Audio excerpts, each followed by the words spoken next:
En Provence, comme dans d'autres régions d'ailleurs, il arrive que des habitants d'un village détestent ceux d'un autre village voisin, sans bien sûr aucune véritable raison.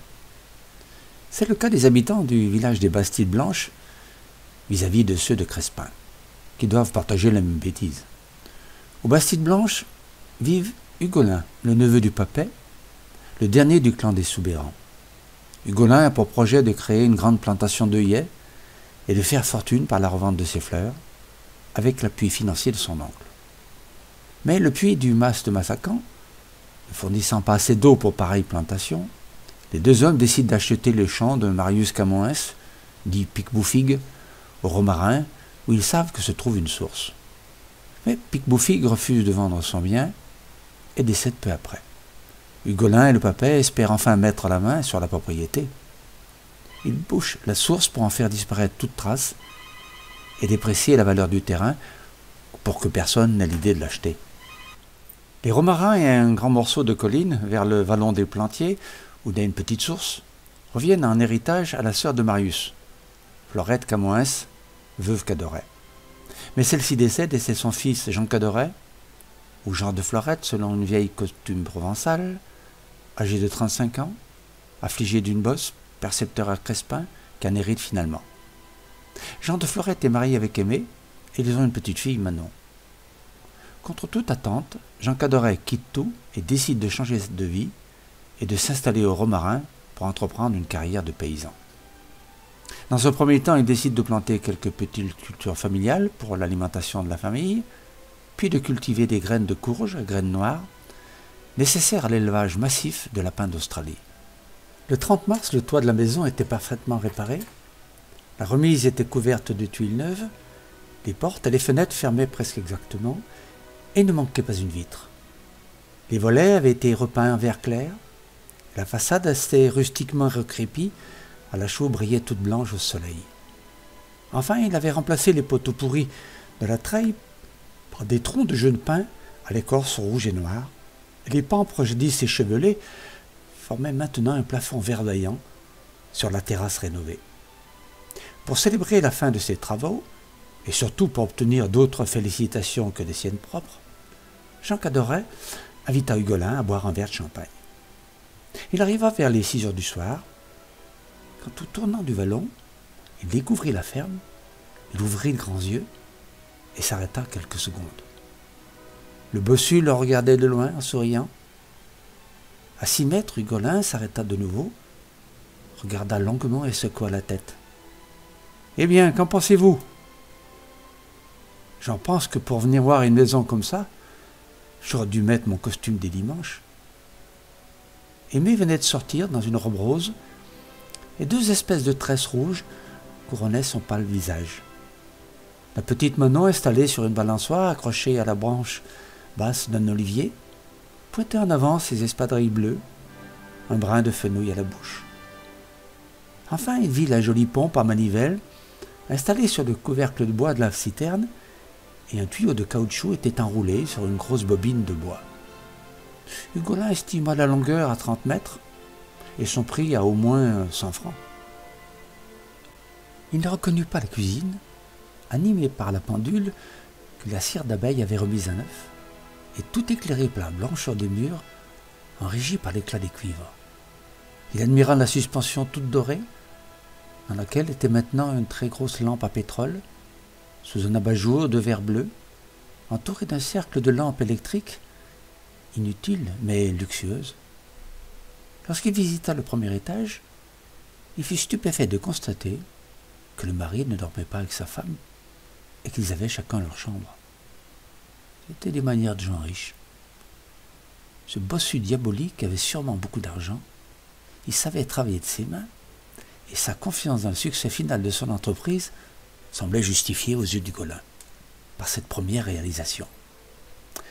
Il s'en alla très inquiet vers le Papet. Le lendemain matin, Jean Cadoret commença ses travaux de pionnier. Il se leva sans bruit avant le jour. Afin de ne pas réveiller sa femme et sa fille, il descendit l'escalier et ses souliers à la main, souffla sur les braises pour faire chauffer son café et partit travailler au bord le plus lointain du champ. Avant d'attaquer le premier arbuste sauvage, il lui fit dans l'aube naissante un petit discours en invoquant la nécessité où il se trouvait de nourrir sa famille, puis pour toutes les plantes qu'il allait tuer, il joua un petit air d'harmonica, noble et triste, pendant que le jour se levait. Ses premières journées ne furent pas très efficaces. À cause de sa maladresse, la hache, la serpe et la scie lui coûtaient trop de grands efforts. Et il n'avait pas réussi à amincir le tranchant de la faux en le battant sur la petite enclume. De plus, quand il lançait devant lui la grande lame, la pointe se plantait en terre. S'il n'avait pas vu dans son enfance des faucheurs abattre un landin avec une parfaite aisance, il eût jeté cet outil absurde. Mais il réfléchit et s'obstina. Il s'appliqua à relever légèrement la pointe, il apprit à faire pivoter son torse, et en moins d'une semaine, il fut capable de manier l'instrument comme un véritable professionnel. De même, il découvrit les gestes qui lèvent la pioche à la bonne hauteur et la plante à la bonne distance par un effort lent et mesuré. Sans doute retrouvait-il cette adresse et cette efficacité dans son hérédité paysanne. Peut-être aussi parce que les travaux manuels, quoi qu'en disent les démagogues, n'exigent pas un véritable génie et qu'il est bien plus difficile d'extraire une racine carrée qu'une racine de genêt. Avec la serpe à longue manche, il trancha les ronces géantes et les épineuses argéras. Puis il faucha les chardons, et à deux mains, il arracha les cystes et les romarins. Enfin, armé de la fourche et du râteau, il tirait jusqu'au pinède latéral cette verdure massacrée, suivie par l'ânesse et les chèvres, qui choisissaient leur pâture de chardon et les serpolets. Vers 8 heures, il accrochait la faux dans un olivier, rangeait les outils et jouait de l'harmonica, une ritournelle de corde de chasse.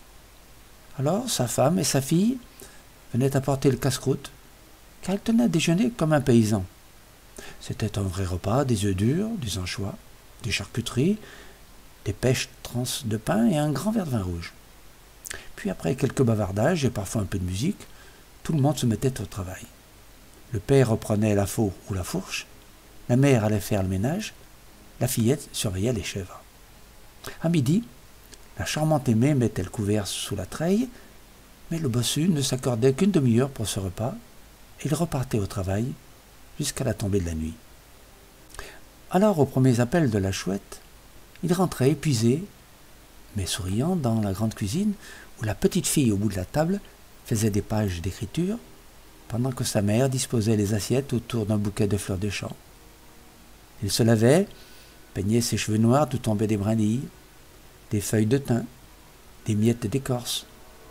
Il allait ensuite s'asseoir près de la lampe, et avec une aiguille purifiée sur la flamme d'une bougie, il cherchait sous la peau de ses doigts les épines de la journée, tandis que la fillette, attentive, poussait de petits cris de douleur et tirait brusquement la grande main vers elle pour baiser le doigt meurtri. Pendant le dîner, il exposait une fois de plus les plans longuement mûris qui devaient si vite assurer leur fortune, et surtout celle de la petite. Alors on voyait rouler sur la table un carrousel de pièces d'or. Après le dessert, il s'installait devant le feu. La petite Manon, assise sur un coussin, accrochée au mollet de son père, appuyait ses boucles contre son genou, et il jouait sur son harmonica les vieilles chansons paysannes ou les antiques Noëls provençaux. Parfois, Aimée chantait, d'une voix admirable de soprano, et son mari l'accompagnait à la tierce, au clair de lune dans les pins. La flûte des chouettes donnait de lointaines réponses. Pendant les premières semaines, le surmenage de son mari inquiéta Aimée, et lui-même craignit un moment de ne pouvoir soutenir son effort. Mais il s'aperçut que ses forces grandissaient chaque jour et que l'air des collines faisait de lui un autre homme. Pour la première fois, il avait grand plaisir à vivre. Sa mère était née dans cette ferme solitaire. Elle avait, dans sa jeunesse, accané les amandes de ses amandiers, et tendu l'étoile dans l'herbe sous ses oliviers, plantés par les aïeux 2 ou 3 siècles plus tôt. Il aimait ses pinèdes, ses cades, ses térébinthes, le coucou du matin, l'épervier de midi, les chouettes du soir, et tandis qu'il piochait sa terre sous les croisières des hirondelles, il pensait qu'aucune de ces créatures vivantes ne savait qu'il était bossu. Tous les 2 ou 3 jours, au retour des braconnages, Hugolin passait au romarin. Il y laissait toujours quelques cadeaux, une perdrix, 2 ou 3 grives, du pain d'ail. Parfois même, après avoir déchargé son fusil, il le posait dans l'herbe, puis assis sous un olivier, il plantait dans le sol la petite enclume et battait longuement le tranchant de la faux, sous les yeux attentifs de Monsieur Jean. Au bout d'une quinzaine, le champ fut bien propre. Les oliviers, délivrés de leurs rejetons, allégés de leurs branches mortes, avaient pris les formes d'arbres et la broussaille avait reculé jusqu'au pied des coteaux. Un soir, il annonça à sa famille que le lendemain serait un grand jour. Le premier jour des travaux véritablement agricoles, car il allait commencer le défonçage à la pioche, bientôt suivi des plantations. À l'aube, ils déjeunaient tous deux en silence dans la cuisine, lorsqu'ils virent paraître en haut de l'escalier la petite Manon, tout ensommeillée, mais riante, et s'était habillée sans bruit, et venait assister à la cérémonie. Il leur parla gravement. Le travail que j'entreprends aujourd'hui sera long et pénible. Il va durer certainement plusieurs mois, mais nous n'avons pas besoin immédiatement de toute la surface cultivable. Il nous suffit pour le moment de 300 mètres carrés pour le potager, 6 ou 700 mètres pour le petit pré dans le parc aux lapins. Selon Hugolin, je dois pouvoir défoncer convenablement 4 mètres carrés par jour. Il me faudra une dizaine de jours pour mettre le potager en état de recevoir les semences et environ 3 semaines pour le petit pré. Enfin, j'aurai l'hiver pour défoncer le champ où je compte établir la grande plantation de courge et de maïs. Je pense que c'est un plan raisonnable et réalisable si la Providence m'accorde de rester en bonne santé comme elle l'a fait jusqu'à aujourd'hui. Ils sortirent. L'aurore brûlait dans les pinèdes, tout le long des crêtes du Levant. Ils s'arrêtèrent au bord du champ en silence. Ma mère et la fille, baissant la tête et les mains jointes, écoutèrent la prière du père, la face levée, et demanda au ciel de bénir l'ouvrage qu'il allait commencer. Quelques mois plus tard, sur la terre fraîchement labourée, M. Jean commença, soyons méthodiques, par l'installation du potager. Sur le coteau des Romarins, le papet avait aménagé son observatoire qu'il pouvait gagner par un détour sous une forêt de genêts. C'était une sorte de cabane de verdure, comme pour chasser les perdrix. Entre 2 cadres et derrière un rideau de clématite, percé à 2 ouvertures, il siégeait sur un sac d'herbes sèches qui adoucissait la raideur d'un bloc de pierre, et il s'adossait au tronc d'un pin, à côté d'un fusil qui justifiait sa présence en cas de surprise. Il venait s'installer là tous les 2 jours, vers 4 heures, et se régalait des extravagances de l'amateur, et il les commentait le soir à table. Galinette, les pommes d'amour, il les a mises en or, à l'ombre de la pinède. Même si elles font des fruits, ils ne mireront jamais. Les pois chiches, ça fait 7 jours qu'il les a semés. Il les enfonçait avec un bâton. Ils ne sont pas encore sortis, ça m'étonnerait bien qu'il en mange un demi-saladier. Les oignons, il les a plantés sous un gros olivier. Ça fera peut-être joli s'il les laisse monter en graines. Et les pommes de terre, il les enterre à un pan de profondeur. Si ce fada compte nourrir sa famille avec ça, il ne restera que la peau sur les squelettes. Le fada sema ensuite le trèfle et le sainfoin sur l'emplacement du parc aux lapins. Le papin ne trouva pas grand-chose à dire, sinon que ce n'était pas la bonne lune et que, d'autre part, le semeur ne savait pas lancer des graines en éventail. Il ne les sème pas, il les jette. Ça va sortir par touffe, comme la plate de Médéric. Au fond, ça n'a pas d'importance sans arrosage, ça ne fera jamais que de la baouko. Moi, quand je le vois travailler par moments, ça me fait rire, mais d'un autre côté, ça me fait mal au cœur. Et souvent, j'ai envie de descendre, lui prendre les outils des mains et lui montrer comment il faut faire. « Oh, papa, dit Hugolin, ne t'excite pas comme ça. Laisse-le faire à sa manière.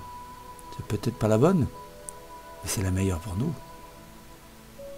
Après la plantation du potager, Hugolin fut invité à la mise en terre de 4 graines noires. Au pied du parapet qui longeait la terrasse, le planteur avait creusé 4 trous.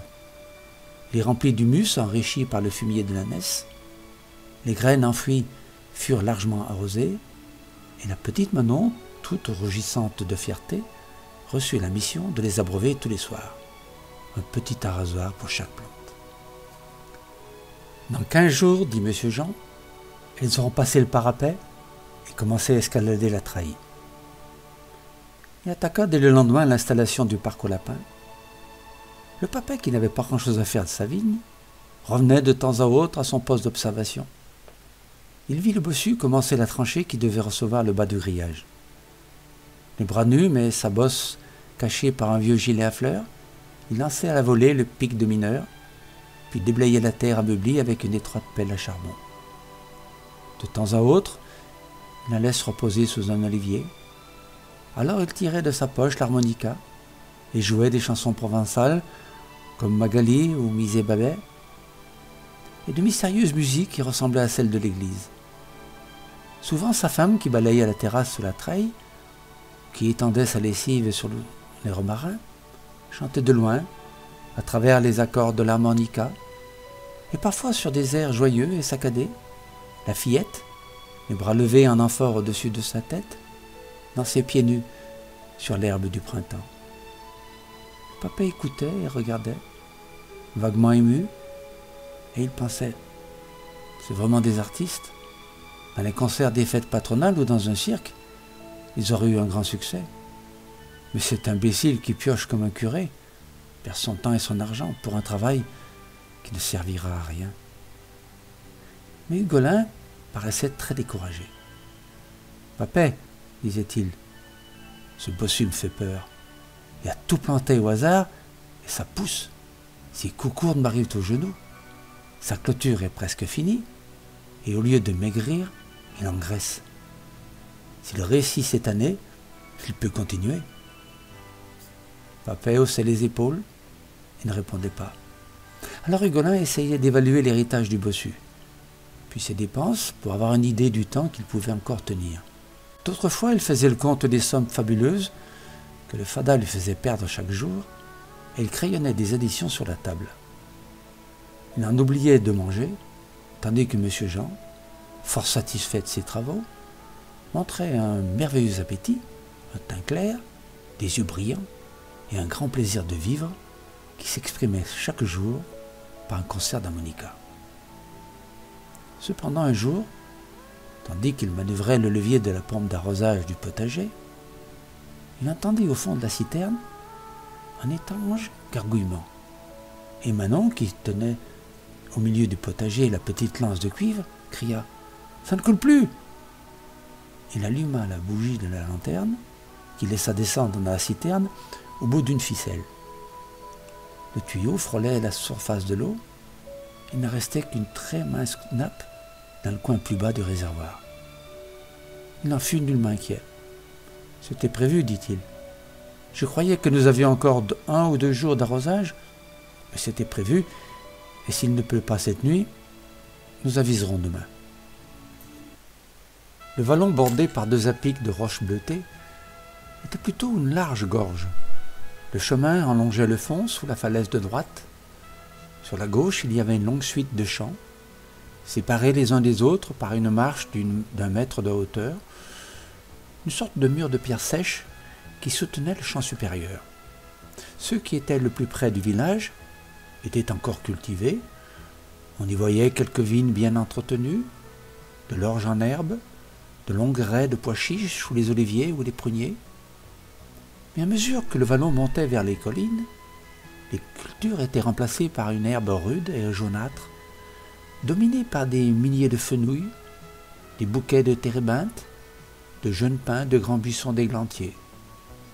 Ça et là, des pruniers hérissés de branches mortes, maigres et noires, ou quelques antiques figuiers, suffoqués par ces rejetons. Le vallon se rétrécissait peu à peu. Au bout d'1 heure de marche, on ne vit plus de champs, et ce fut une gorge profonde, aux parois obliques qui s'élargissaient par étages, en montant vers le ciel vide et bleu. Elle avait été creusée depuis des millénaires par les torrents des orages. Il envoyait quelques pins, penchés au-dessus de l'étroit passage, qui ressemblait à un canyon en miniature. Mais les broussailles de romarin, de genêts et de lentisques s'étaient refermées sur le sentier, que l'on distinguait à peine à travers les branches. Il fallait s'ouvrir le passage en le repoussant des mains et des genoux, et ne pas lâcher brusquement les grands genêts et les astiques qui revenaient en arrière fouetter le visage du suivant. L'ânesse paraissait fort à l'aise, mais elle s'arrêtait de temps en temps pour cueillir d'admirables chardons dorés qu'Aimé lui disputait en vain. La petite fille chantait Magali, et son père avait lâché la bride pour lancer des pierres dans les buissons, d'où jaillissaient dans un éclat de rire des merles aussi noirs que des corbeaux. L'ânesse venait de disparaître derrière un coude que faisait la gorge, et la voix de la fillette retentit, multipliée par les échos. « Papa, viens voir !» Ils s'avancèrent. En haut d'un ravin abrupt et caillouteux, un mur de grosses pierres, nues, semble encastré dans la base d'une haute paroi de roche. « C'est vraiment très beau, dit monsieur Jean, et j'envie les gens qui habitent dans ce lieu. Si je n'avais pas ma fortune à faire, je leur offrirais notre ferme pour prendre leur place. » Alors, là-haut, au-dessus des broussailles, le buste d'un homme parut. Il mit sa main ouverte au-dessus de ses yeux pour les regarder monter. C'était Giuseppe, le bûcheron. Puis une grande femme vêtue de noir, c'était Baptistine. 10 ans plus tôt, dans un petit village du Piémont, Baptistine avait épousé Giuseppe, qui était l'apprenti de son père. Mais au lieu de s'installer tout de suite dans une chaumière et d'y faire une nichée d'enfants, Giuseppe, qui avait l'esprit aventureux et qui ne voulait pas mourir pauvre, avait baisé au front la jeune mariée au sortir de la petite église, et il était parti pour la France, où les bûcherons, disait-on, mangeaient de la viande tous les jours. 2 ans plus tard, il appela sa Vierge bien-aimée. Il était venu l'attendre à la gare d'Aubagne, à la descente d'un train qu'il avait cahoté pendant 30 heures. Il avait un beau pantalon de velours marron, serré la taille par une autre ceinture bleue, une chemise à grands carreaux rouges, séparée par d'épaisses raies noires, et il portait, accrochée à ses larges épaules, une belle veste de velours vert. Sur la tête, un feutre posé en arrière faisait sortir sur le front une bouffante mèche lustrée. Ses sourcils étaient brillants, et sa moustache était aussi longue et fournie que celle du roi Victor Emmanuel. À ses pieds, luxe suprême, les souliers de cuir naturel, aussi beaux que ceux des soldats, faisaient sonner le ciment du quai au bruit magnifique de leurs clous. Ils avaient à peine échangé quelques paroles, à cause de tous ces gens et qui n'ont pas besoin de savoir les secrets. Et ils étaient partis sur la route, chargés de ballots et de paquets. Giuseppe, qui marchait devant, avait soudain tourné sur la droite pour prendre un sentier des collines, et au bout d'1 heure, il s'était arrêté au pied d'un apic de roches bleues, tout en haut d'un ravin sauvage, devant un mur de pierres sèches qui bouchait l'entrée d'une baume. Il y avait dans ce mur une porte, et de chaque côté une petite fenêtre.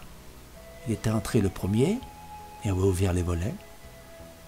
Dans un coin, sur un châssis de fortes branches d'yeuses, à peine écorcé, il y avait le lit, revêtu d'une épaisse couverture de laine jaune, sous un crucifix de cuivre qui étincelait dans une ronde de soleil.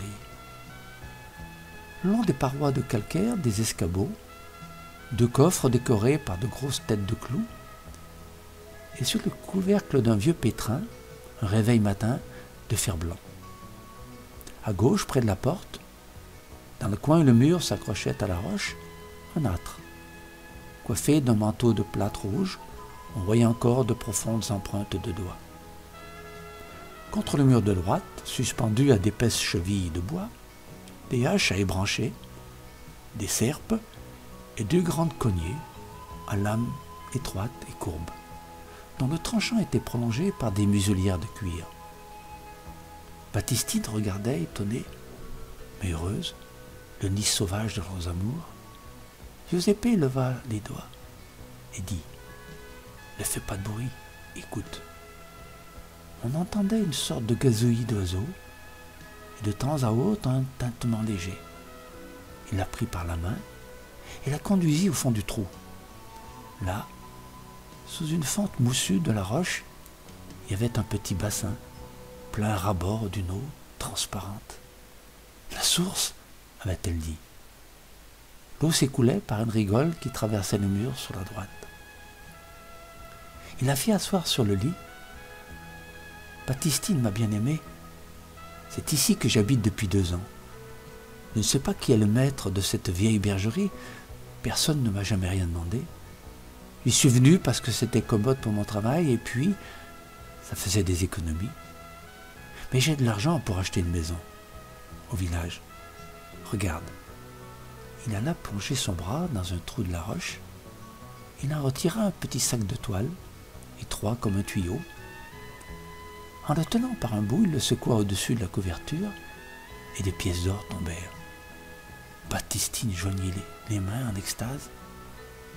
Il y en a 62, dit Giuseppe. C'est à coup de hache que je les ai faites. Et maintenant, elles sont à toi. Je n'ai pas acheté la maison parce que c'est la femme qui doit choisir. Alors voilà ce que je te dis.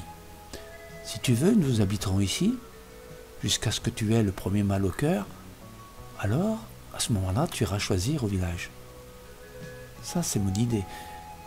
Mais si cette grotte ne te plaît pas, oh Giuseppe, dit Baptistine, pour moi, le palais des rois, c'est une grotte. Et pour moi, cette grotte, c'est un palais d'or et de marbre. Mais ne parle plus. J'ai été ta fiancée pendant 5 ans et ta femme vierge pendant 2 ans. Viens vite que je sois marié. Et il avait arraché sa robe, et elle l'avait mordu à la bouche. Et ils étaient restés dans ce palais. Ils étaient restés toutes ces années, parce que le mal au cœur du matin n'avait jamais voulu venir. La famille vivait donc dans une petite aisance, et les femmes n'avaient aucun souci. Aimée, toujours bien coiffée et soigneusement vêtue, vaquait aux travaux du ménage comme une dame qui remplace par hasard sa bonne. Le grand air l'avait embellie. Elle chantait en s'éveillant. La petite Manon, qui allait sur ses 10 ans, était toute dorée. Elle avait des yeux bleus de mer, trop grands pour son visage, et une chevelure si épaisse que sa mère avait bien de la peine à en extraire les feuilles de kermès, les aiguilles de pin ou les brindilles de ronces, sans une paire de ciseaux. Le vent des collines, l'amitié des arbres, le silence des solitudes en avaient fait une petite bête sauvage, légère et vive comme un renard. Son grand amour était Baptistine, qu'elle admirait comme un personnage de conte de fées, et la Piémontaise l'adorait. Tous les matins, sur les plateaux de la garrigue, ils gardaient les chèvres ensemble. Baptistine lui enseignait les soins donnés aux bêtes, l'art de tendre les pièges et les 1000 secrets des collines. Ce fut d'abord dans un français incompréhensible, mais éclairé par des gestes et des grimaces, mais au bout de quelques semaines, la fillette fut en état de comprendre, puis de parler le rude patois du Piémont. Elle redescendait au Romarin, montée sur la messe galopante en poussant des cris de victoire. Elle rapportait dans les poches du bas des nourritures sauvages, des champignons sanguins, de grosses pignes amandières, des morilles spongieuses, des escargots nourris au thym, et souvent des merles parfumés de myrte ou des grives gorgées de genièvre. Au début, elle avait un peu honte quand elle jetait sur la table des oiseaux morts, elle refusait d'en manger. Un soir, son père, tout en faisant glisser de la broche un rang d'ortolan largement ceinturé de lard aussi, déclara gravement: « On s'entendait toujours sur les malheurs des petits oiseaux parce qu'ils volent et qu'ils font cuit-cuit. Mais dis-toi bien que ce sont des animaux féroces, qui massacrent pour les manger de minuscules créatures vivantes. Quant aux vieilles demoiselles qui versent des larmes sur l'innocente grive ou les gentils pinsons, j'ai remarqué qu'elles ne pleurent jamais en regardant une côtelette d'agneau, même quand elles les voient sur la braise. C'est la côtelette qui pleure. » Et il se mit à croquer une rôtie, dorée par la grésillante graisse des gras d'ortolan. Elle en prit à son tour, et ses tendres scrupules s'évanouirent. La chair n'était pas toujours aussi succulente, mais son père refusait de s'en apercevoir. La mère nature, disait-il, nourrit toujours ses enfants. Je n'ai jamais vu autant de plaisir à manger. Notre pauvreté passagère nous force depuis quelque temps à ne consommer que des produits de la saison, et surtout des produits sauvages, né de la terre du bon Dieu, sans autre engrais que l'humus naturel. De plus, il est heureux que j'ai renoncé à mes 3 tasses de café quotidiennes, d'abord parce que j'apprécie d'autant mieux le moka du dimanche, et d'autre part, je dors beaucoup mieux. Enfin, la tisane de sauge, qui fait mes délices à mon réveil, a de très grandes vertus médicinales.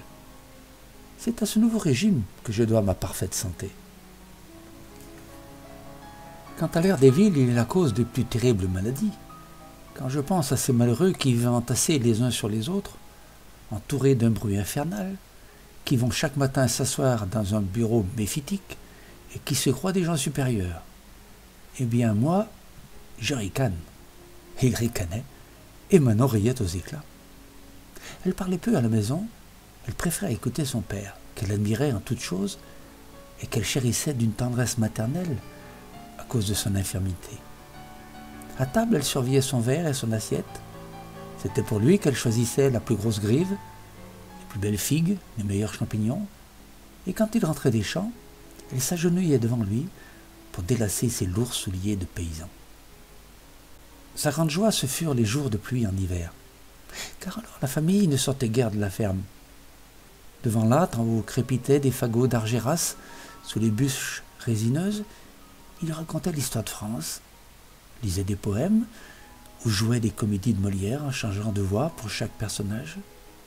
Puis, comme il lui avait acheté au bagne un petit harmonica, entre 2 leçons, il faisait un concert.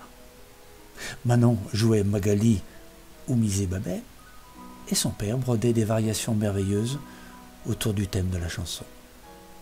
Souvent, Giuseppe, le bûcheron, partait pour travailler une semaine dans les ravins du Pilon du Roi ou sur les pentes du Bao de Bertagno. Alors Baptistine venait, suivie de ses chèvres et de son chien noir. Elle apportait un cajot de légumes, ou 2 cruches d'eau de la source, ou une longue bûche résineuse. C'était, disait-elle, pour payer son loyer. Monsieur Jean acceptait ses présents avec de grands remerciements, car un refus brisait le cœur de la donatrice, et elle passait la journée avec eux. Elle enseignait à aimer l'art de faire des brousses de jonc, à la manière des chevriers de Virgile, ou de petits fromages ronds, incrustés de pèbre d'ail, ou des tartes à l'oignon, ou la soupe au basilic, et Manon servait d'interprète. À midi, elle déjeunait avec la famille, mais il fut toujours impossible de la faire s'asseoir à table. Elle mangeait assise au coin de l'âtre, son assiette sur les genoux, lançant de temps à autre un éclat de rire inattendu, ou une bénédiction fervente. Le soir, elle faisait ses adieux. Alors M. Jean lui barrait le passage, fermait la porte à clé et mettait la clé dans sa poche. Après le dîner, il prenait l'harmonica et lui faisait chanter de vieilles chansons piémontaises. Aimé l'accompagnait de contre-chants. Manon, les pieds nus, dansait sur la table. Et dans la ferme solitaire des collines, il y avait un grand plaisir de vivre, beaucoup de tendresse, beaucoup d'espoir. Hugolin venait souvent rendre visite à son voisin et faisait son rapport au papet. Papet, j'ai peur. Ça marche à peu près son affaire, et cette vie, ça ne lui déplaît pas. Ça se voit que son grand-père était paysan. S'il se contente d'une 40aine de lapins et d'une 50aine de pieds de courge, de tout sûr, il peut vivre à son aise pendant 20 ans. Patience, patience. C'est beau le courage. Et c'est un homme qui lit des livres et qui a de l'ambition, ça mène bien loin, Galinette. Et c'est ça qu'il perdra.